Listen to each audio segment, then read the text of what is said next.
Gracias también por su interés sobre el acontecimiento que llamamos Holocausto. Es curioso y raro que este acontecimiento que llamamos Holocausto despierta hoy, casi 70 años después, tanto interés.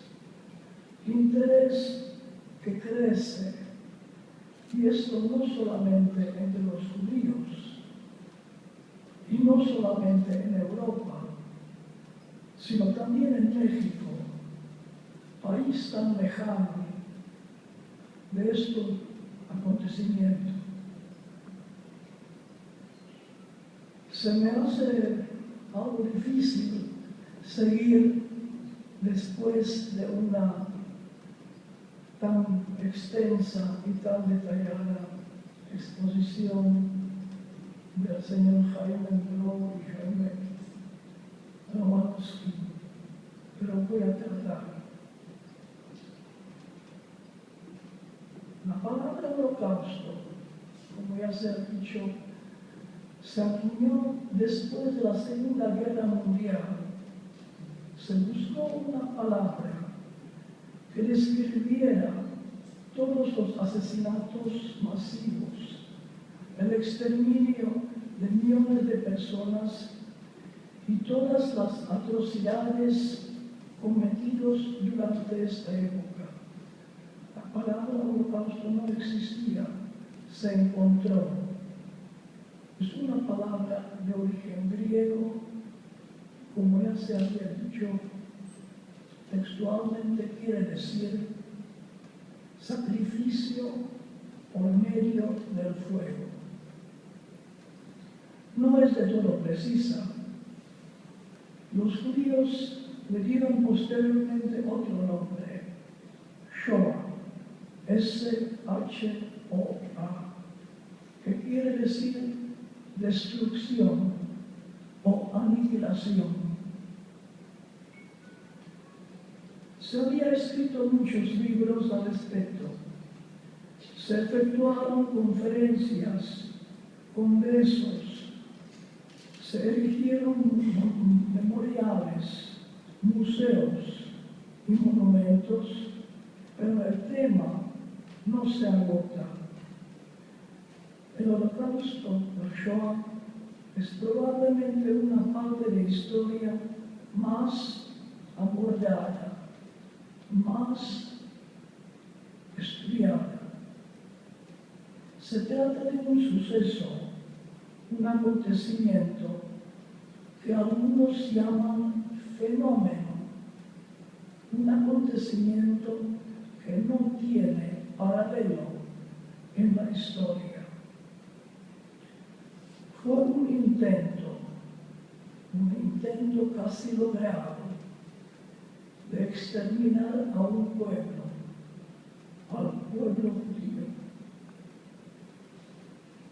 Porque consideramos que el holocausto fue un acontecimiento único, que no tiene paralelo en la historia, por varias razones. Como ya dije, nunca antes se intentó exterminar a un pueblo entero, en este caso al pueblo judío. Nunca antes nadie intentó, trató, lo hizo perseguir, cazar, encarcelar, a exterminar a la gente en un territorio tan extenso como esta vez, en una extensión mayor que el antiguo Imperio Romano. Desde las tierras congeladas de Noruega hasta las islas placenteras de Grecia, desde el Canal de la Mancha en el occidente hasta las estepas de Rusia, los judíos fueron cazados, perseguidos, encarcelados y llevados a la muerte. Finalmente, nunca se logró asesinar a 6 millones de personas, 1/3 de todos los judíos del mundo.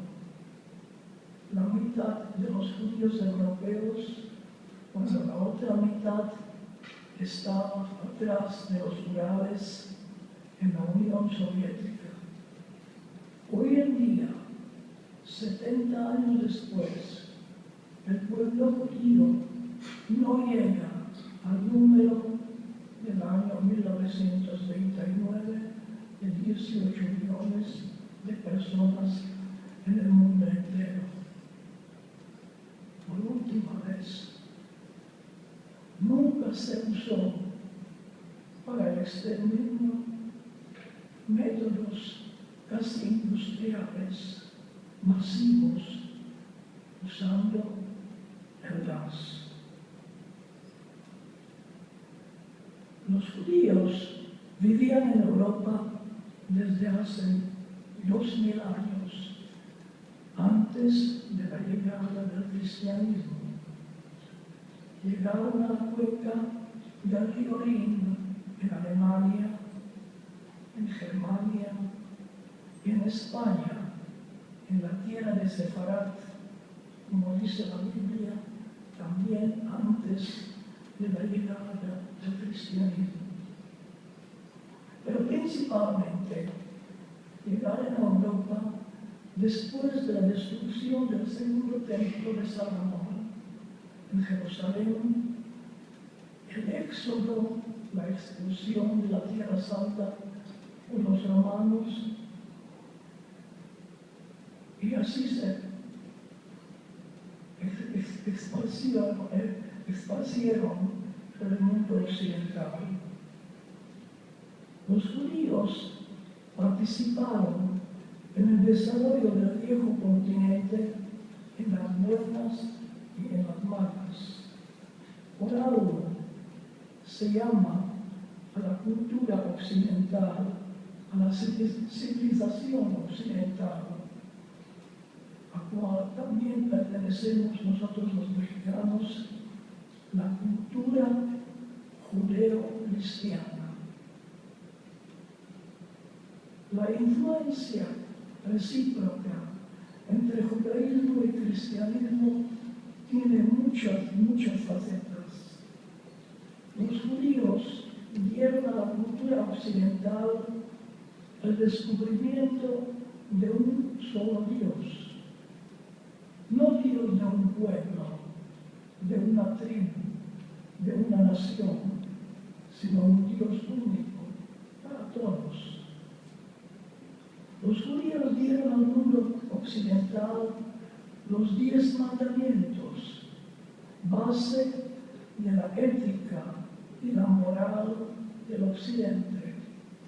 No matarás, no robarás, respetarás a tu padre y madre para que Dios te dé la regalía.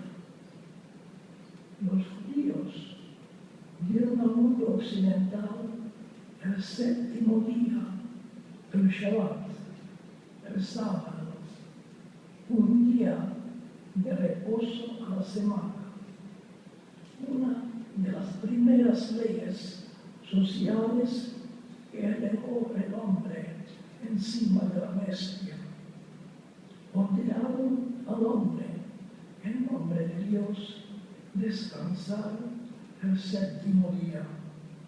Pero no solamente descansar y no trabajar, no ocuparse de las cosas mundanas, sino meditar por qué trabaja, por qué vive y qué sentido tiene nuestro trabajo, nuestra existencia.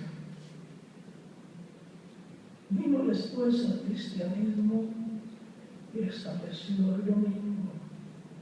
Vinieron los musulmanes y pusieron el viernes.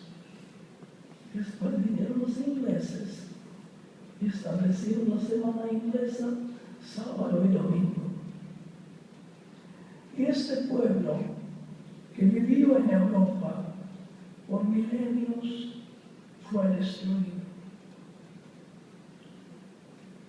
El holocausto conlleva muchas preguntas. ¿Cómo pudo suceder? ¿Cómo sucedió? ¿Quién les lo originó? ¿Quién los ejecutaron? Etcétera. Y una de las preguntas que se ocurren es ¿por qué el antisemitismo, antijudaísmo tan violento se originó en Alemania? El alemán fue el primer idioma moderno al cual se tradujo la Biblia, el Antiguo Testamento, la Torá, como lo llaman los judíos.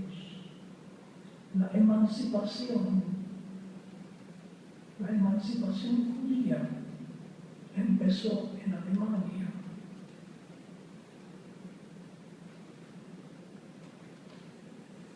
Los judíos alemanes lograron por primera vez en Europa acceder a puestos importantes civiles. Lograron la igualdad antes en otros países.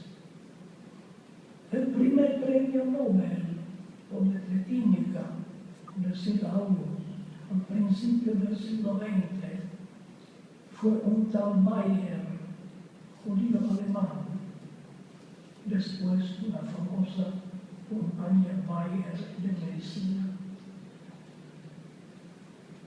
Entre los 38 premios Nobel que obtuvieron los alemanes entre 1901 y 1936, 14 los obtuvieron los judíos alemanes.